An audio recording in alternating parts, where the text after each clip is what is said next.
Baiklah, di sini saya akan menjawab pertanyaan yang pertama, yaitu jelaskan pembagian lembaga pendidikan Islam yang ada di Indonesia.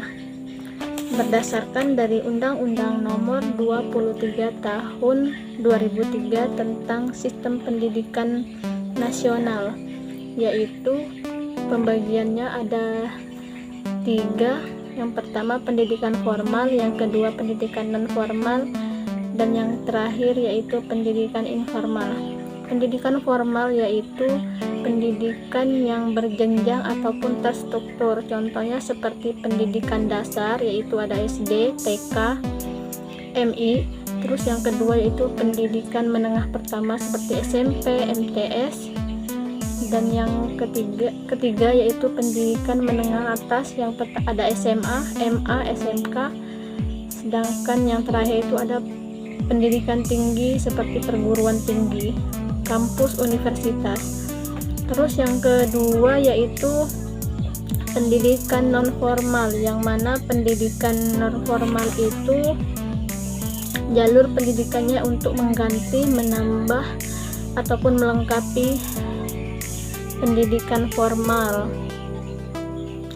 Lembaga non formal ini banyak tumbuh dan berkembang di masyarakat seperti kursus, belajar kelompok, pelatihan, pusat kegiatan belajar masyarakat, majelis taklim, ataupun kelompok ibu-ibu yasinan. Dan yang ketiga yaitu pendidikan informal, yang mana pendidikan informal ini pendidikan yang diajarkan berdasarkan dari jalur keluarga ataupun lingkungannya. Pendidikan ini tumbuh dan berkembang di masyarakat juga. Kalau di keluarga yaitu seperti orang tua mengajarkan akhlak dan budi pekerti yang baik kepada anaknya, terus mengajarkan tentang keagamaan seperti sholat, mengaji. Kalau lingkungannya itu seperti TPA gitu. Pertanyaan yang kedua, jelaskan tentang organisasi Muhammadiyah dan perannya dalam mengembangkan pendidikan Islam di Indonesia. Muhammadiyah ataupun organisasi Muhammadiyah yaitu organisasi yang didirikan pada tanggal 18 November 1912 di Keraton Yogyakarta oleh Kiai Haji Ahmad Dahlan. Organisasi Muhammadiyah pertama kali didirikan yaitu untuk mendukung usaha dari Kiai Haji Ahmad Dahlan dalam memurnikan ajaran Islam yang menurut anggapannya itu telah dipengaruhi oleh hal-hal mistik. Namun dalam perannya Muhammadiyah mengembangkan pendidikan Islam di Indonesia itu dilihat berdasarkan tujuan utama berdirinya organisasi ini, yaitu untuk menyebarkan ajaran agama Islam seperti yang diajarkan Rasulullah SAW, bukan agama Islam yang telah bercampur dengan animisme, dinamisme, dan unsur-unsur lainnya. Terus kurikulum yang diajarkan dari organisasi Muhammadiyah yaitu mencakup rencana aktivitas peserta didik yang bertujuan untuk mencapai target yang telah ditetapkan dalam kurikulum berdasarkan falsafah organisasi, psikologi, dan sosiologinya. Terus lembaga pendidikan yang didirikan oleh Muhammadiyah yaitu ada seperti SD, SMP, SMK, dan universitas. Kalau SD itu SD Muhammadiyah, SMP Muhammadiyah, SMA Muhammadiyah, dan terus Universitas Muhammadiyah. Selanjutnya yaitu pertanyaan nomor 3, yang mana pertanyaannya itu apa yang kami ketahui tentang modernisasi pesantren. Modernisasi pesantren yaitu perubahan yang dilakukan untuk mengembangkan, meningkatkan, dan menghidupkan kembali pesantren dari zaman tradisional menuju zaman yang terang benderang seperti sekarang, ataupun zaman di era 5.0.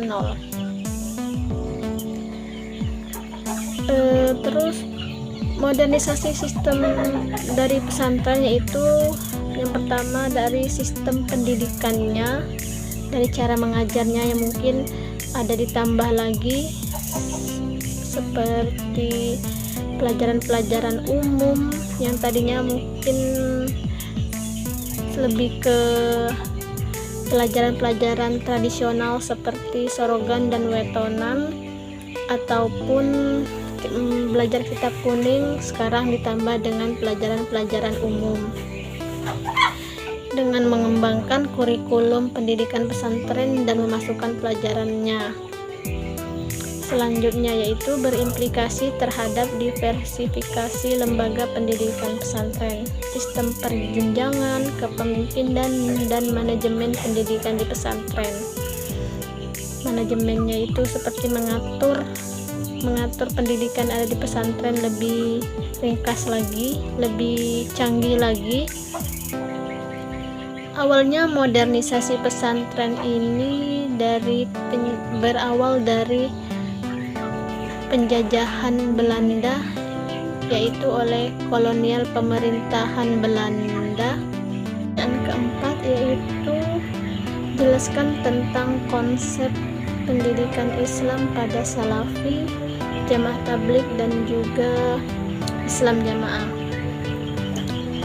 Kalau Salafi yaitu kelompok muslim tradisional yang mempertahankan tradisi lama. Hal ini seperti kalangan pesantren tradisional yang masih mempertahankan tradisi kitab kuning dan budaya-budaya lama. Kalau menurut Ustadz Hadi Hidayat bahwa Salafi ini yaitu orang dulu, sedangkan menurut Ustadz Ahmad Zainuddin yaitu semua orang yang mendahuluimu, mulai dari bapak, ibu, ataupun saudara-saudara kita. Terus konsep pendidikan pada Salafi yaitu menjadikan Al-Quran dan Sunnah Rasulullah SAW sebagai landasan dan sumber ilmu. Terus memahami Al-Quran dan Sunnah Rasulullah sesuai dengan pemahaman Salafus Shahih, yaitu seperti para sahabat, tabi'in, mengikhlaskan ilmu hanya kepada Allah dan menjadikan sebagai puncak usaha dan tujuan kita. Terus memulai dengan menanamkan secara kokoh keimanan kepada jiwa murid sebelum belajar hukum syariat, yaitu mengagungkan dan menghormati ilmu dan menjadikannya sebagai ibadah dengan mendekatkan diri kepada Allah. Jadi orang-orang Salafi ini orang-orang dulu yang tetap kepada ajaran-ajaran tradisional. Terus yaitu Jamaah Tabligh. Jamaah Tabligh ini yaitu seperti orang yang berdakwah menyampaikan dari syariat Islam kepada umat muslim. Yang saya ketahui tentang Jamaah Tabligh ini yaitu dia menyampaikan dakwahnya lalu meninggalkan pekerjaan-pekerjaannya lain, yaitu tujuannya itu cuman untuk menyampaikan dakwah Islam agar tidak tenggelam. Terus dia itu berhari-hari biasanya meninggalkan anak istrinya.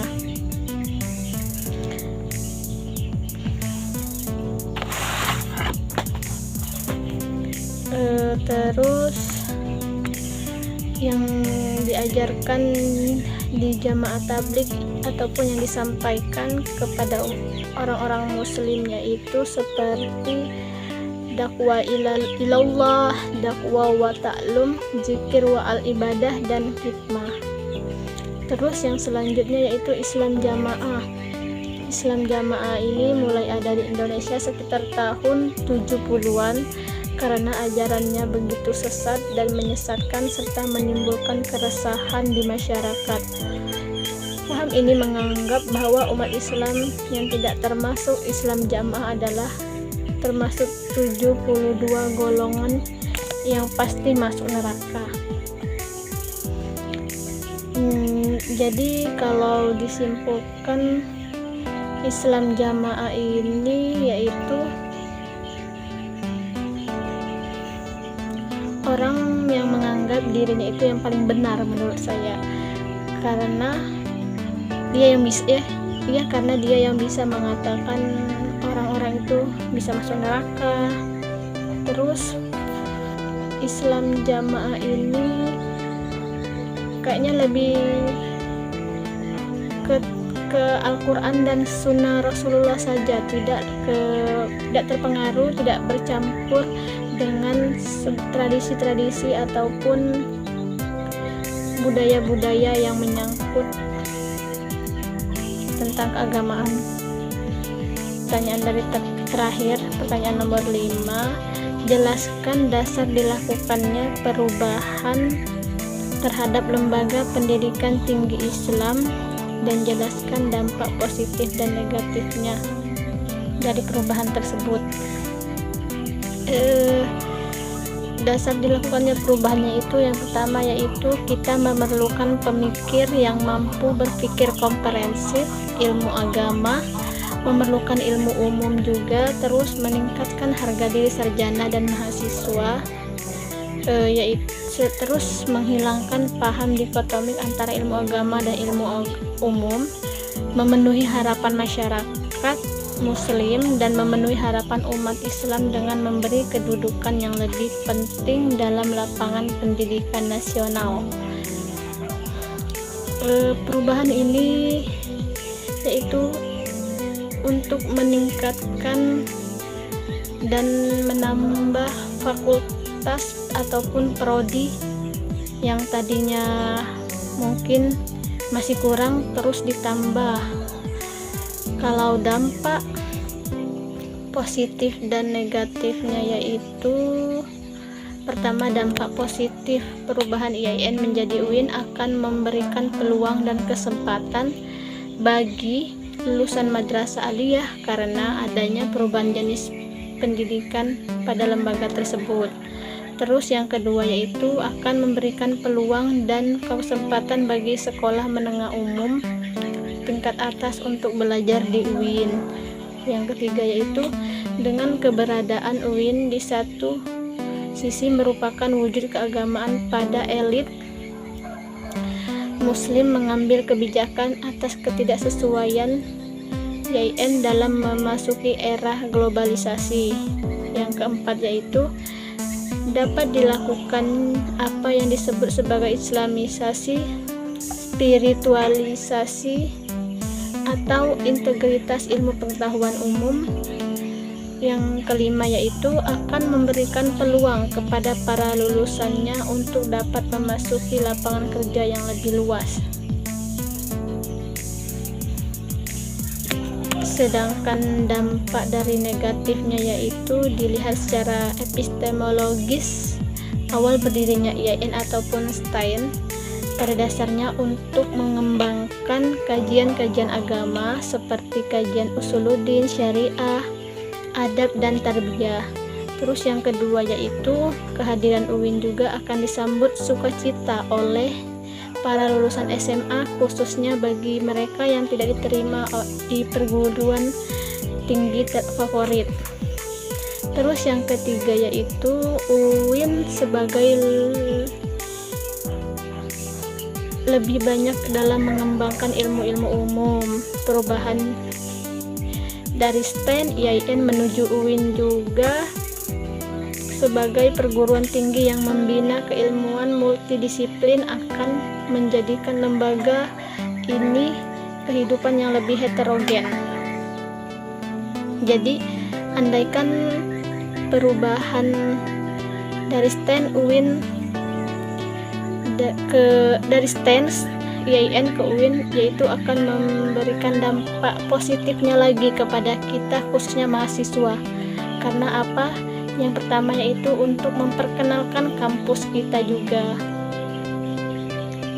Jadi kita sebagai mahasiswa yang berada di